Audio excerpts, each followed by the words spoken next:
The road disappears long before the prison appears.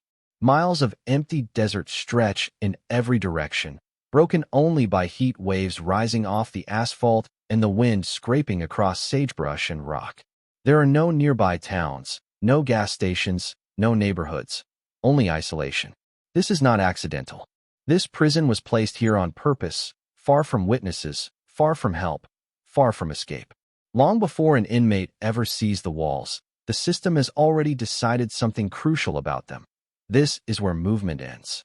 Inside America's most isolated Supermax prison, distance is not just geography, it is policy. The remoteness is part of the punishment. Transfers are rare. Outside contact is limited. An escape is not just unlikely, it is engineered to be impossible. Every layer of this facility, from its location to its design, exists for one reason only: to ensure that those sent here never outrun the system that locked them away. This is not a place for rehabilitation brochures or second chance slogans. It is a destination for inmates the system considers too dangerous, too disruptive, or too uncontrollable to house anywhere else. Men arrive here after years of violence, failed placements, or repeated breakdowns inside other prisons. Some come after assaults on staff, others after escape attempts elsewhere. Many arrive in chains, escorted across state highways and desert backroads, knowing that once they pass through these gates, the rules change permanently. Inside, time behaves differently. Days are measured not by sunlight or seasons, but by doors opening and closing. Meals slide through slots cut into steel.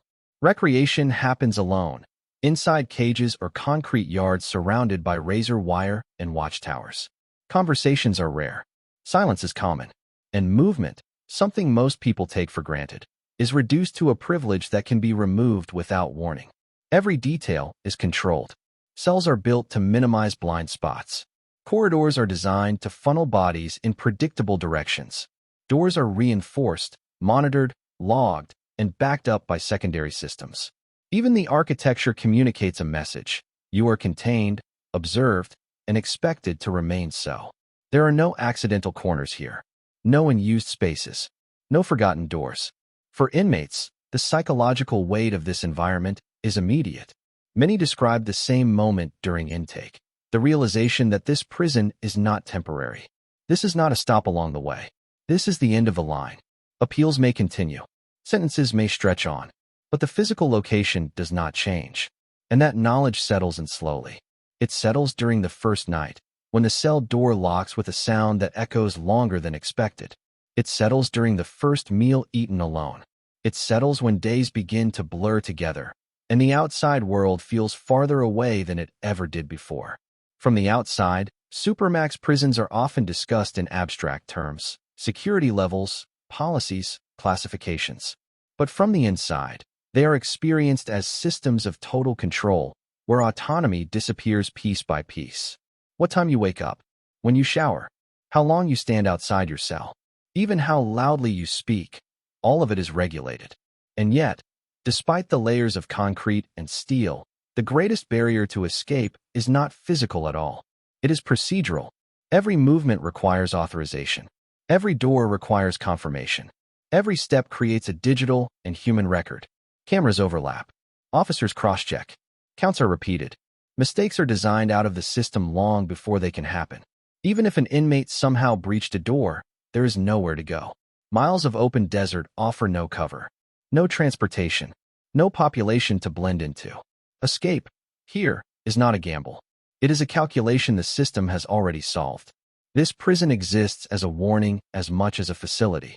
To inmates and other institutions, it represents the consequence of crossing certain lines. To staff, it is a workplace built around constant vigilance.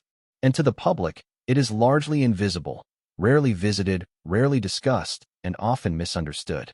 But behind these walls are real people living under conditions most Americans will never experience or fully understand. Men serving long sentences in near-permanent isolation. Staff tasked with maintaining order in one of the most controlled environments in the country. And a system designed to function without ever losing control. In this documentary, we are going inside that system. We will examine how this prison operates, why it was built where it was, and what daily life looks like when escape is no longer a possibility, but a closed chapter. We will explore how isolation shapes behavior, how security becomes routine, and how time itself feels different when the world beyond the fence is effectively unreachable. This is not a story about chaos. It is a story about absolute control. Because once someone is locked inside America's most isolated Supermax prison, the system does not ask whether they will escape. It already knows the answer. Before we begin, tap like, leave a comment, and subscribe to the channel. Your support helps us uncover the darkest corners of the prison system. Now let's step inside. The existence of America's most isolated Supermax prison is not the result of a single crime, a single riot, or a single political decision. It is the outcome of decades of pressure inside the U.S. prison system. Pressure that built slowly, quietly, and then all at once became impossible to contain. To understand why this prison exists, you first have to understand a truth the correctional system rarely advertises. Most prisons are not built for the worst-case scenario. They are built for averages, for routine, for predictability. Even maximum security prisons, despite their name, depend on a balance between control and cooperation. They assume that rules, incentives, and time will eventually shape behavior.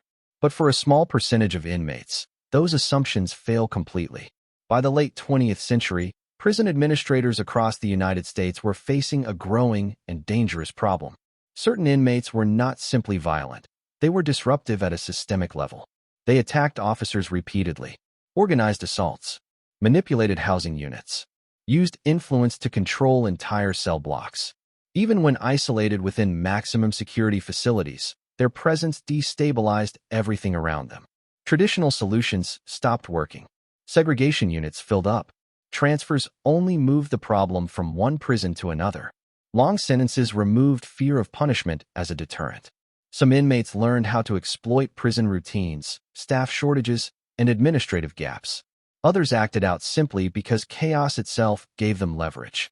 This forced prison systems to confront an uncomfortable reality. Some inmates could not be managed inside conventional prisons without putting lives at risk. The response was not reform. It was escalation. Rather than adapting every prison to handle these extreme cases, officials chose to create facilities designed exclusively for them. These prisons would not operate like others. They would not rely on social structures, group activities, or population management. They would rely on isolation, architecture, and absolute procedural control. This is the philosophy that led to the creation of Ely State Prison. Its location alone tells the story. Built deep in Nevada's remote desert, the prison is intentionally separated from urban centers, transportation hubs, and civilian life. The remoteness is not accidental, and it is not symbolic. It is functional. Distance acts as a security layer. It reduces outside interference, limits access, and makes escape scenarios unrealistic even before physical barriers are considered. If an inmate somehow breached the perimeter, the environment itself would become the next obstacle. Vast open land, extreme temperatures, no shelter, and no population to disappear into. The geography does what walls alone cannot. But isolation goes far beyond geography. From the moment this prison was designed, every decision revolved around risk elimination. Architects, engineers, and corrections experts collaborated to remove variables that cause problems in other facilities. Shared spaces were reduced. Blind spots were eliminated. Lines of movement were simplified and segmented. Doors were layered, meaning no single failure could result in unauthorized movement. This is not a prison that evolved over time. It was built from the ground up with control as its core principle. Unlike older prisons that were retrofitted for higher security, this facility was designed for one purpose only: to house inmates the system considers unmanageable anywhere else. That purpose shapes everything, from cell size to staffing ratios to daily routines. Each cell is intended for single occupancy. This prevents alliances, intimidation, and coordinated behavior. Meals are delivered individually. Recreation is limited and often solitary. Even medical and legal interactions are carefully controlled to minimize movement and exposure. The message is consistent and unmistakable. This is a place of containment, not correction. For inmates, arrival at this prison represents a profound shift. Most have already spent years, sometimes decades, inside other institutions. They understand prison politics. They understand routines. They understand how to navigate systems. What they often do not understand, at least not immediately, is how different this environment truly is. Here, there is no population to influence, no group identity to hide behind, no informal power structure to climb. Behavior that might have earned status elsewhere is meaningless. Violence does not lead to control. Intimidation does not create leverage. Compliance becomes the only currency. And even compliance has limits. Transfers out of the prison are rare and slow. They require years of documented behavior, psychological evaluations, and administrative approval at multiple levels. Good behavior does not guarantee relief. It only prevents further restriction.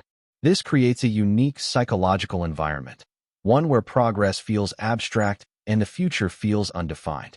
For correctional staff, the prison exists for a different reason. Officers assigned here are not expected to manage rehabilitation programs or large group movements. Their role is to maintain stability inside one of the most controlled environments in the country. Training emphasizes procedure over discretion, consistency over improvisation. Every action is logged. Every movement is monitored. Every deviation is investigated.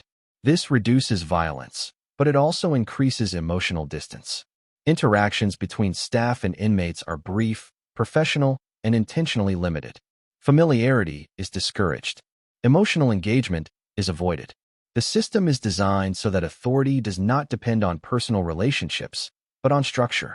Critics of Supermax prisons argue that this level of isolation causes long-term psychological harm.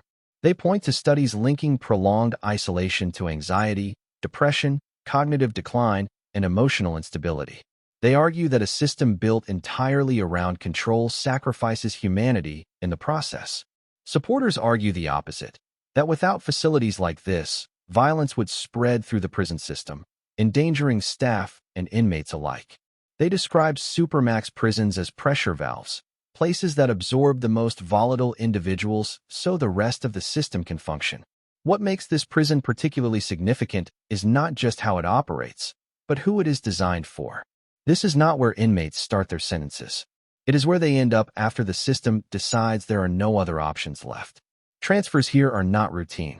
They are deliberate, documented, and often permanent. Once inside, the environment does not adapt to the inmate. The inmate must adapt to the environment. Time inside this prison feels different. Without group activities, social interaction, or meaningful variation, days blend together. Routine becomes absolute. Change becomes rare. The outside world feels increasingly distant, not just physically, but psychologically. And that distance is part of the design. This prison was never meant to be visible. It was never meant to be understood by the public. It exists quietly, far from cameras and controversy, doing exactly what it was built to do. Contain the inmates the system cannot risk anywhere else. It represents the far edge of American incarceration, the point where safety, fear, policy, and control intersect. And before we can understand daily life inside its walls, before we examine the routines, restrictions, and psychological effects, we must understand. Before a single door locks, before a single camera activates, before a single officer issues a command, control begins with where this prison is placed. Isolation is not a side effect of America's most secure Supermax prison. It is the foundation of its power. The location itself functions as a silent guard, one that never sleeps, never hesitates, and never makes mistakes. Long before concrete walls or steel doors come into play, geography has already done most of the work. This prison was not built near cities, highways, or population centers for a reason. Urban proximity creates variables, witnesses, infrastructure, transportation, and opportunity. Supermax prisons eliminate those variables by design. The further a facility is from civilian life, the fewer moving parts exist outside institutional control. Here, distance becomes discipline. The journey to the prison tells the story before anyone ever arrives. Roads stretch endlessly across open land. Cell signals fade. Towns disappear. What remains is emptiness, deliberate emptiness. There is no accidental foot traffic, no casual observers, no quick access to help or escape routes. This remoteness sends a message not just to inmates, but to everyone involved in the system. This is not a place meant to be visited. For inmates, The transfer itself is often their first confrontation with the reality of isolation. Many have spent years inside prisons located near cities or towns, where sounds of traffic, distant voices, and even passing airplanes served as reminders that the outside world still existed. That background noise disappears here. Silence replaces it. And silence, in this environment, is not peaceful, it is heavy. The prison's surroundings offer no visual relief. No skyline, no neighborhoods, no signs of ordinary life. What inmates see beyond the perimeter is what they see every day: desert, mountains, sky. The same landscape, unmoving and indifferent, stretching far beyond reach. This environment eliminates one of the most powerful psychological anchors a person has: the sense of connection to a larger world. In most prisons, even maximum security ones, inmates remain aware that society continues just beyond the fence. Cars pass. Lights glow at night. Sounds drift in. That awareness creates tension, frustration, and sometimes motivation. But it also maintains a sense of context. Here, that context is gone. The prison does not sit beside life, it replaces it. From a security standpoint, this isolation dramatically reduces risk. Escape planning relies on external factors: transportation, concealment, assistance, or the ability to blend in. In remote terrain, none of those options exist. Even a successful breach of the inner perimeter would immediately trigger a second problem: survival. Extreme temperatures. No shelter. No food. No water. No cover. The land itself becomes hostile. But physical barriers are only part of the equation. Isolation also reshapes how time is experienced. In remote facilities, there are fewer disruptions, fewer visitors, fewer outside programs, fewer special events. Routine becomes absolute. Days blur together. This is intentional. Routine creates predictability, and predictability creates control.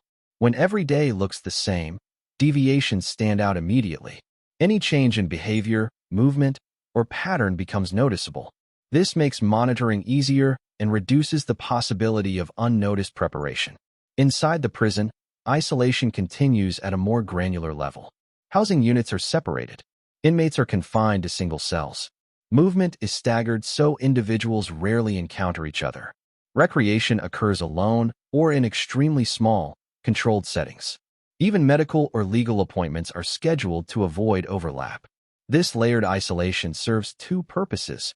It prevents coordination and it limits influence. In traditional prisons, inmates form informal networks. Information spreads. Alliances develop. Power structures emerge. In Supermax conditions, those dynamics collapse. Without consistent contact, influence weakens. Without influence, control shifts entirely to the institution. Here, an inmate's reputation carries little weight. Violence does not earn status. Intimidation has no audience. The environment neutralizes behavior by depriving it of effect. This leads to a profound psychological shift. Inmates accustomed to exerting control over others find themselves alone with no one to dominate, impress, or threaten. For some, this leads to withdrawal.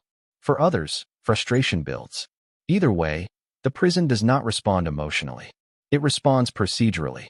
Isolation also affects staff operations. Because the prison is remote, staffing is carefully managed.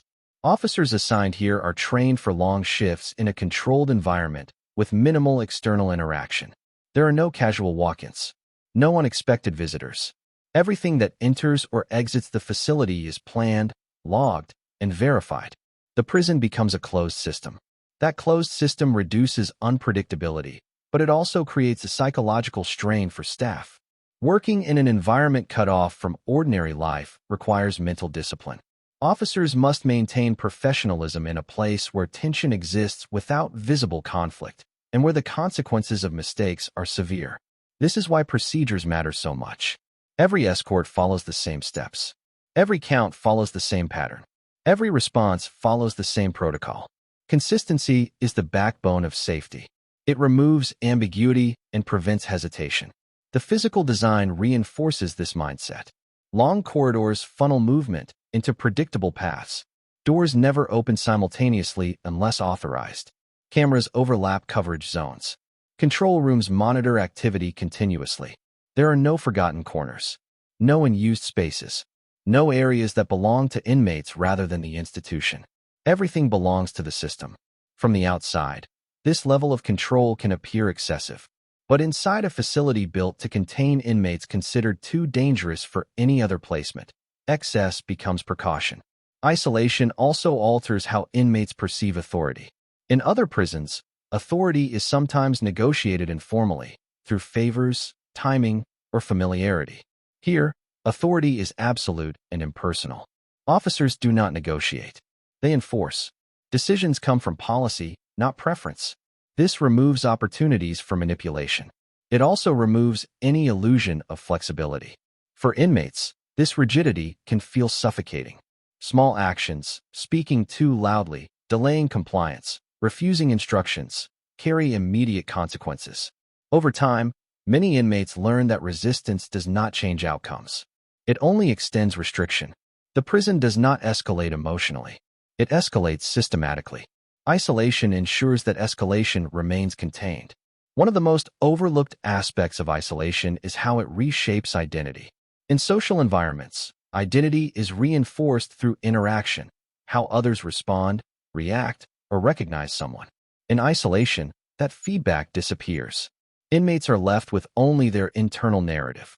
For some, this leads to introspection. For others, it leads to deterioration. But from the system's perspective, the goal is not psychological growth, it is stability. And stability is achieved through separation. The prison's location, layout, and operational philosophy all serve the same purpose: to eliminate the possibility of collective disruption. No riots, no coordinated attacks, no mass movements, no spontaneous chaos. Inside America's most isolated Supermax prison, life is not organized around choice, preference, or spontaneity. It is organized around procedure. Every hour, every movement, every interaction is pre-planned, documented, and controlled. What most people experience as daily life, decisions, variation, personal rhythm, does not exist here. Instead, life is reduced to a system.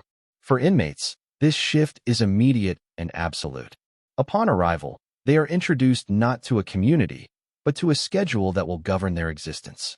There are no informal adjustments, no negotiated routines, no flexibility based on mood or circumstance. The day unfolds the same way, every day, with only minor variations determined entirely by the institution. Wake up is not a suggestion. It is a signal. Lights activate at the same time each morning. Doors remain locked. Movement does not begin until authorized. Even the act of standing, sitting, or lying down becomes shaped by expectation. Over time, the body adjusts to the rhythm imposed by the prison, not because it wants to, but because resistance serves no purpose. Meals arrive through slots cut into steel doors. Trays are passed in and removed without conversation. There is no cafeteria, no shared table, no casual exchange. Food becomes fuel rather than an experience.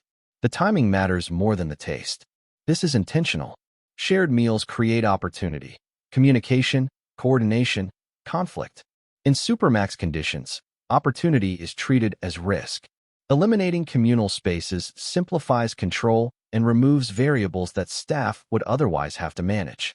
Recreation, when it occurs, follows the same logic. In many prisons, recreation is social: basketball courts, weight rooms, group yards. Here, it is solitary. Inmates may be escorted one at a time to enclosed outdoor spaces or caged areas surrounded by high walls and wire. The sky may be visible, but freedom is not. Time outside the cell is measured, monitored, and logged. Once the allotted period ends, the inmate is returned, the door closes, and silence resumes. This pattern repeats day after day. Showers are scheduled. Medical visits are scheduled. Legal calls are scheduled. Nothing happens without authorization. Even emergencies trigger procedures rather than improvisation. Officers follow checklists. Supervisors confirm steps. Documentation follows every action. For staff, this procedural environment is both a shield and a burden. On one hand, strict routines reduce ambiguity. Officers do not need to guess what to do in most situations. The protocol already exists. This minimizes hesitation and reduces the risk of mistakes under pressure. On the other hand, the rigidity demands constant vigilance. There is no room for complacency. Skipping a step, overlooking a detail, or assuming compliance can have serious consequences in an environment designed to respond to deviation. Every escort involves multiple officers. Every door requires confirmation. Every count is verified and repeated. Redundancy is not inefficiency here, it is survival. From the inmate's perspective, this level of control reshapes how time is experienced. Without variation, days blur together. There are no weekends, no holidays that feel different, no seasonal changes beyond subtle shifts in light or temperature. Time becomes a continuous stretch rather than a series of distinct moments. This temporal flattening has a psychological effect. In ordinary life, people measure progress through change, events, milestones, transitions. In this prison, change is minimal. Progress is abstract. Improvement does not necessarily alter conditions. Good behavior may prevent further restriction, but it rarely produces immediate reward. As a result, motivation changes. Some inmates withdraw inward, focusing on mental routines to survive the monotony.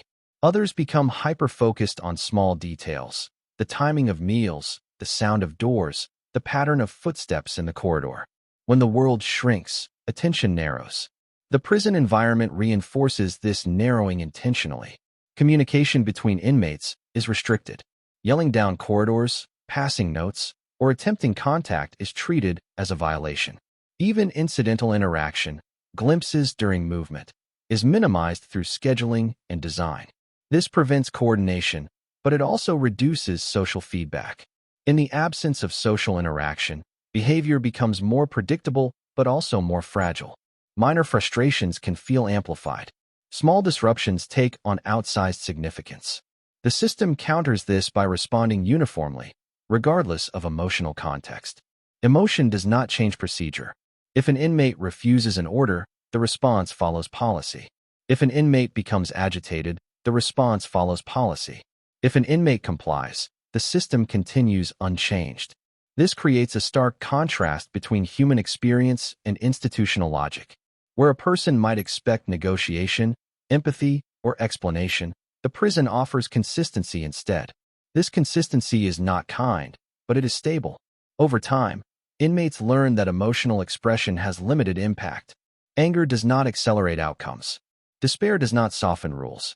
Only compliance alters the immediate experience, and even then, only slightly. This realization often marks a turning point. Some inmates adapt by aligning themselves with the system's expectations. They follow rules meticulously, avoid attention, and minimize risk. Others struggle, cycling through frustration, resistance, and consequence. The prison does not categorize these responses morally. It categorizes them procedurally. Behavior is logged. Patterns are tracked. Decisions are made based on records, not impressions. This bureaucratic approach removes personal judgment from most outcomes, reinforcing the sense that the system operates independently of individual will. The architecture supports this mindset. Cells are designed to be functional rather than humane. Furnishings are fixed. Surfaces are hard. Nothing can be easily moved, altered, or concealed. The environment communicates permanence. There are no personal touches beyond what is explicitly allowed. Even those allowances are limited. The goal is not personalization, it is uniformity. Uniformity simplifies control. From a safety standpoint, this environment works. Violence is rare. Escapes do not occur. The system functions as intended. But functioning does not mean neutral. Living under constant procedure changes how people think. Decision-making muscles weaken when decisions are removed. Initiative disappears when initiative is discouraged. Over time, inmates may find it difficult to imagine life outside structure, even if release remains theoretically possible. This is one of the quiet consequences of total control. The prison does not just restrict bodies, it reshapes behavior through repetition. The same rules, enforced the same way, day after day, create habits that persist long after the original reason for them is forgotten. For staff, this environment requires emotional compartmentalization. Officers must enforce rules without personalization. They cannot afford to react emotionally to provocation or compliance. Professional distance is essential. Familiarity introduces risk. Consistency maintains order. This distance protects staff, but it also creates isolation of a different kind, one experienced by those who work inside the system rather than those confined by it. Both groups exist within the same structure, bound by procedure, separated by role. In this prison, life is not chaotic. Inside a Supermax prison, isolation is not simply a housing decision. It is a psychological environment. Over time, the absence of social contact, variation, and autonomy reshapes how the human mind processes reality. What begins as quiet becomes something heavier, something constant, something that does not leave when the lights go off. For inmates housed in long-term isolation, the most difficult part is often not confinement itself, but the erosion of reference points. In ordinary life, the mind organizes experience through interaction. Conversations provide feedback. Faces confirm existence. Change creates markers in time. In a Supermax environment, those markers fade. Days lose their edges. Weeks become indistinguishable. Months slide into each other without ceremony. Silence fills the gaps. At first, that silence can feel manageable. Some inmates describe early isolation as a relief from the chaos of other prisons. No noise, no threats, no constant vigilance against other inmates. But that relief rarely lasts. As weeks turn into months, the absence of stimulation becomes its own form of pressure. The mind, deprived of input, turns inward. Thoughts repeat.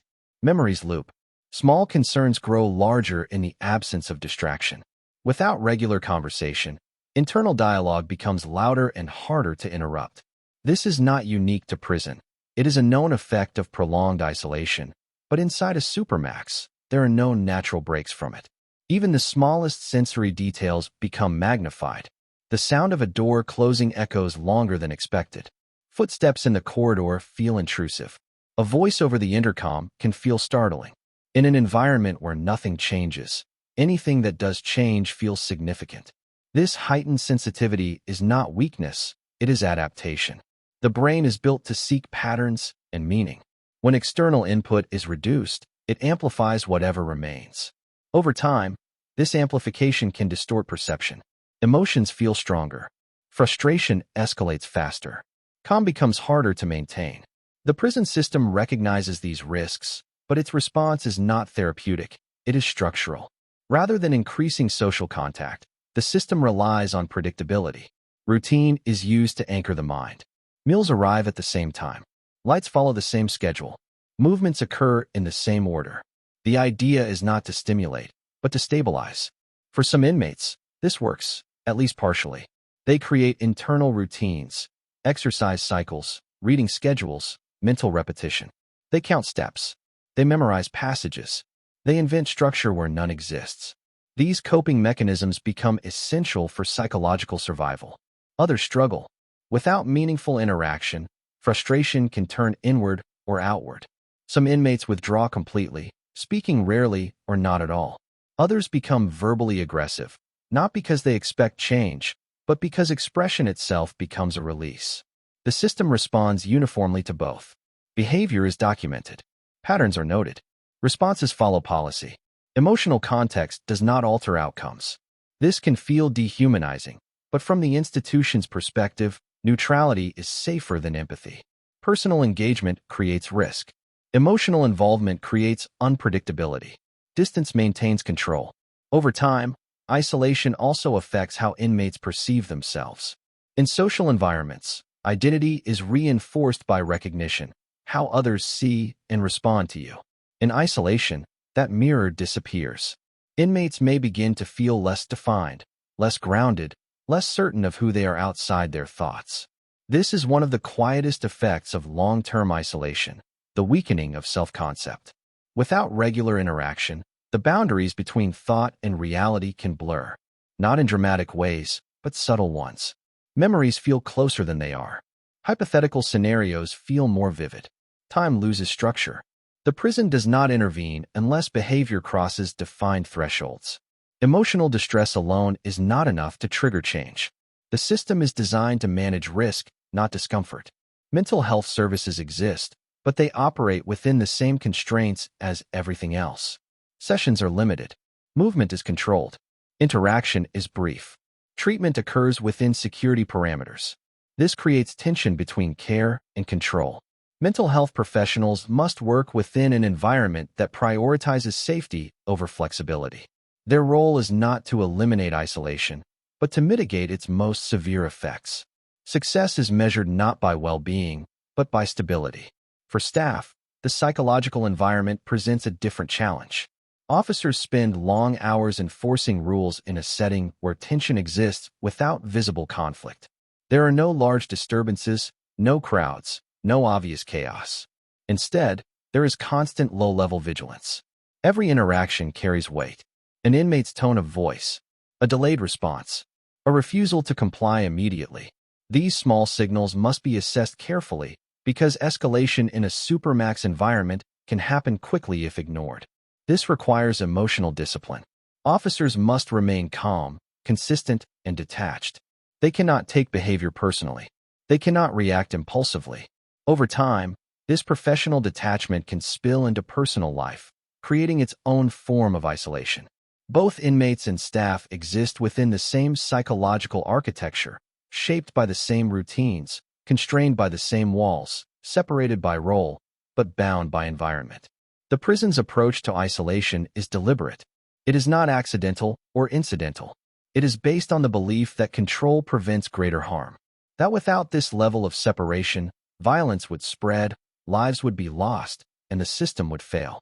Critics argue that prolonged isolation creates long-term damage that follows inmates beyond prison walls. They point to difficulties with social interaction, emotional regulation, and decision-making after release. Supporters counter that the alternative, housing extremely dangerous inmates in less controlled environments, poses unacceptable risks. The prison does not resolve this debate. It operates within it. Inside these walls, isolation is not framed as punishment or treatment. It is framed as necessity, a tool used when all others have failed. And for inmates living under its weight, the challenge becomes not just surviving the environment, but preserving a sense of self within it. Some succeed by adapting. Others endure by withdrawing. Some resist quietly. Others struggle visibly. The system does not favor one approach over another. It simply continues. Day after day, procedure after procedure, door after door. Isolation becomes the backdrop against which all thoughts, emotions, and actions occur. It is no longer something imposed. It becomes something internalized. And once isolation is internalized, the walls no longer need to speak. They already have. In most prisons, time is measured in stages. Intake, classification, housing changes, program eligibility, transfers. Even inmates serving long sentences often experience movement between units, facilities, or security levels. That movement creates a sense, however faint, that time is doing something. Inside a Supermax prison, movement is the exception, not the rule. For many inmates housed here, confinement is not just restrictive, it is effectively permanent. Transfers into this environment are difficult.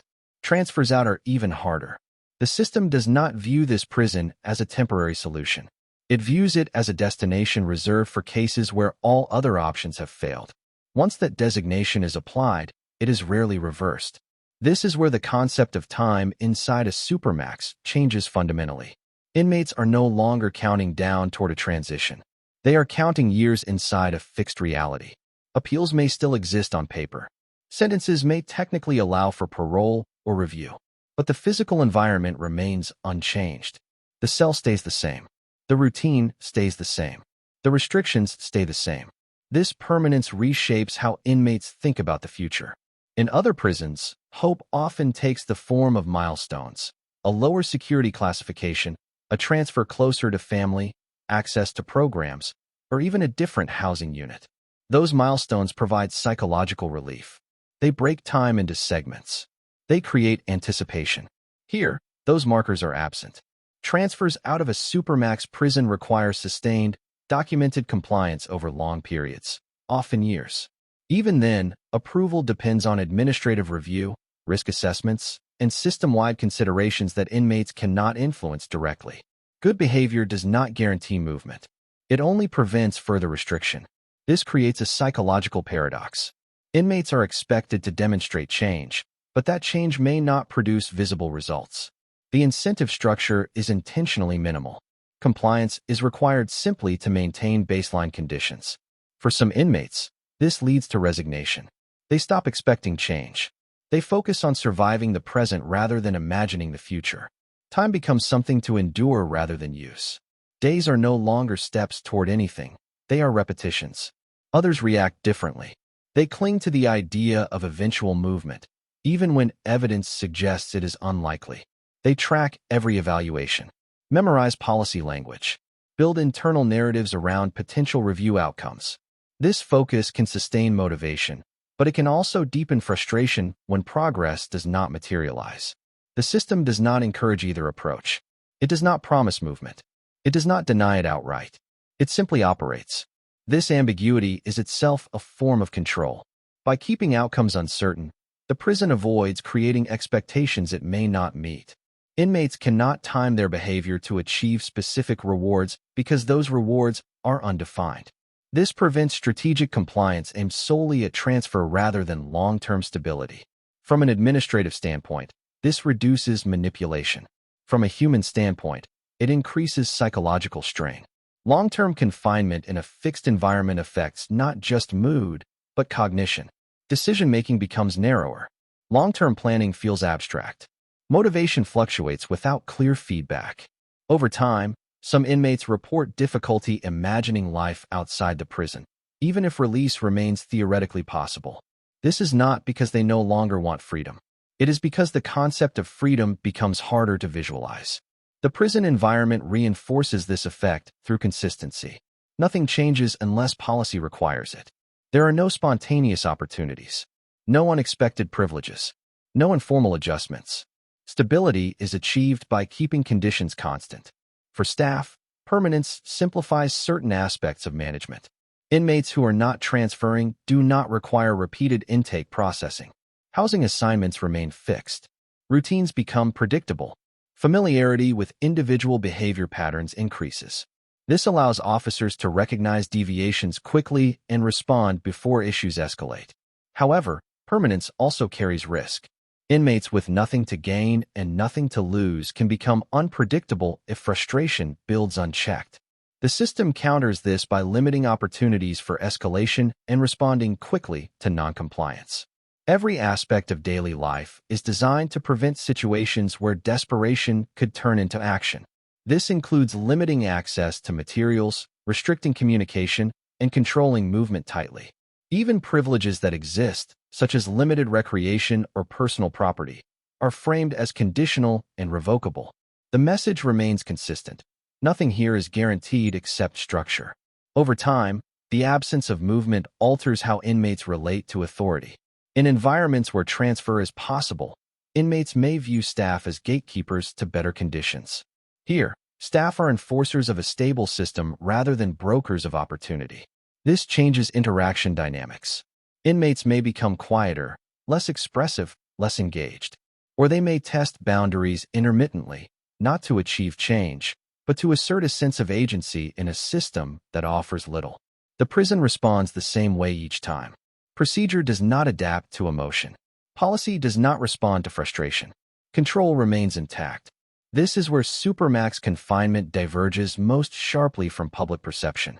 From the outside, these prisons are often imagined as chaotic or violent. In reality, they are often quiet, almost unnervingly so. The absence of movement, interaction, and variation produces an environment that feels suspended in time. Violence is rare not because tension is absent, but because opportunity is. Everything that could turn tension into action has been engineered out of the system. For inmates serving extremely long sentences or life sentences, this raises a deeper question. What does a life sentence mean when the environment never changes? In traditional prisons, a life sentence still unfolds across different settings, roles, and experiences. In a Supermax, life can become a single, unbroken chapter. The system views this as acceptable for a specific category of inmates, those deemed too dangerous to manage elsewhere. It prioritizes safety and stability over transformation. Critics argue that this approach creates stagnation rather than resolution. They question whether permanent isolation truly protects society in the long term, or whether it simply postpones unresolved psychological consequences.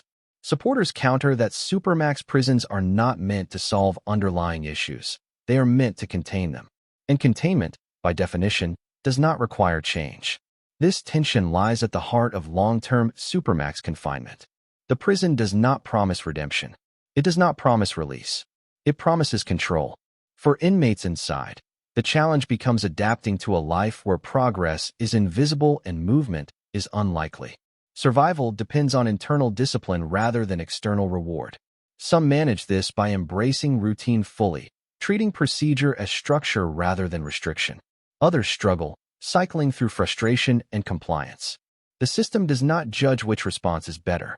It simply continues, day after day, year after year, door after door.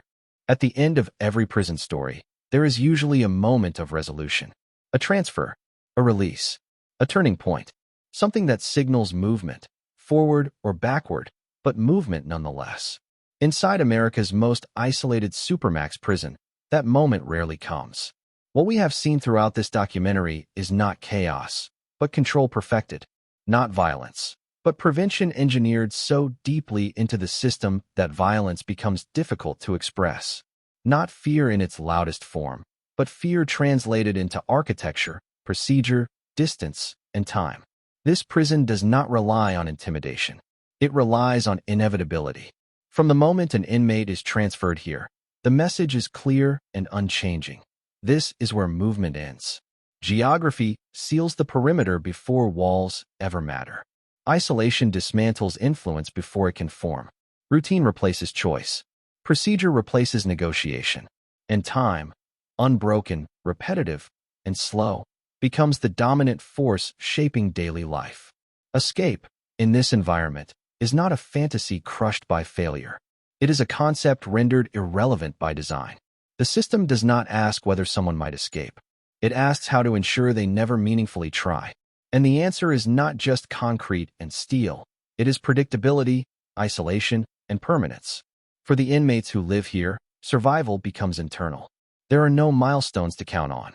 No guaranteed progress to work toward. Only structure, compliance, and endurance. Some adapt by embracing routine. Others withdraw inward. Some resist quietly. Others struggle openly. The system treats all responses the same because the system is not built to interpret emotion. It is built to maintain control. For the staff who work here, the environment demands discipline of a different kind. Emotional distance becomes professional necessity. Consistency becomes safety. Every action is governed by policy, not impulse. They operate inside the same controlled architecture, shaped by the same isolation, carrying responsibilities that rarely receive public attention or understanding. And for the public, this prison remains largely invisible. It exists far from cities, far from cameras, and far from everyday conversation. It does not fit neatly into narratives of rehabilitation or redemption. It occupies a space at the far edge of the justice system, where the priority is no longer change, but containment. This raises uncomfortable questions. What does justice look like when control becomes permanent? What happens to the human mind when time stops moving forward in any meaningful way? And what responsibility does society carry for systems designed not to heal, but to hold? There are no simple answers. Supporters argue that prisons like this protect lives, inside and outside the walls. That without them, violence would spread, staff would be endangered, and the system would fracture under pressure. Critics argue that prolonged isolation creates damage that extends beyond prison walls, affecting individuals long after confinement ends. Both perspectives exist because this prison exists at the intersection of necessity and consequence. It is not a place built for hope. It is a place built for certainty. Certainty that control will not fail. Certainty that escape will not occur. Certainty that risk is contained, even if the cost is high. And perhaps that is the most unsettling reality of all. This prison works, not because it changes people, but because it removes the conditions that allow disorder to grow. It replaces complexity with structure, unpredictability with routine, and possibility with permanence. Inside these walls, the question is no longer, will someone escape? The question becomes, what does life mean when escape is no longer part of the future? That question lingers long after the doors close, long after the lights dim, and long after the desert wind continues to move freely beyond the fence, unrestricted, untouched, and indifferent. Because while the system controls everything inside, the world outside continues on, barely aware of the lives unfolding in silence far from view. And that distance, physical, psychological, and moral, is the final barrier no wall needs to reinforce. Thanks for watching. Like, share, and subscribe.